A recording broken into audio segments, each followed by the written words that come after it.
Now the spinal nerves. The spinal nerves are the nerves, or these are the bundles of the nerve fibers that are connected to the spinal cord, and these are the nerves that carry information and messages towards and away from the spinal cord.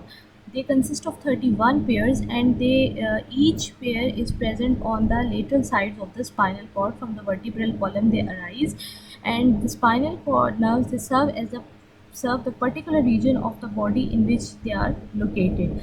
Means कि body के जिस part में भी present होंगी, जिस reason में present होंगी, वहाँ पे अपना स्पेसिफिक फंक्शन परफॉर्म करेंगी.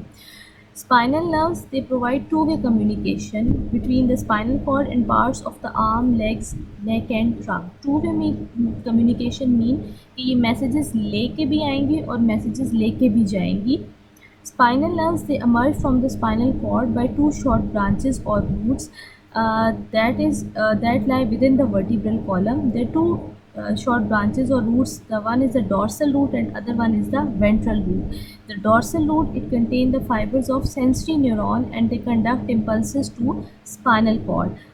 ये वो रीजन है, वो रूट है जो कि मैसेजेस को या इम्पल्सेस को स्पाइनल कॉर्ड की तरफ लेके जा रहा है, और वेंट्रल रूट जो है वो मैसेजेस या इम्पल्सेस को स्पाइनल कॉर्ड से अवे ट्रांसफ़र कर रहा है. दोनों रूट्स जब ज्वाइन होती हैं, join and before a spinal nerve leaves the vertebral column.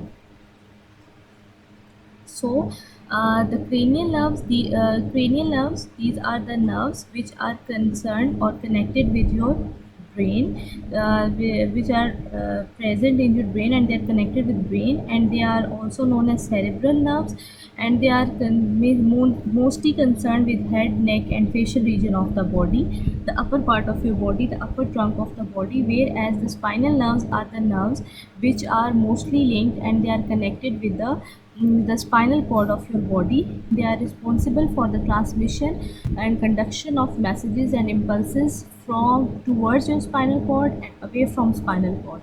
And these cranial nerves, these are the nerves which are responsible for the transmission of impulses and for the transmission of messages from your brain to the body and from body to the brain. I hope you people had understand the topic. If you face any problem, you can ask them in your respective words group. Thank you.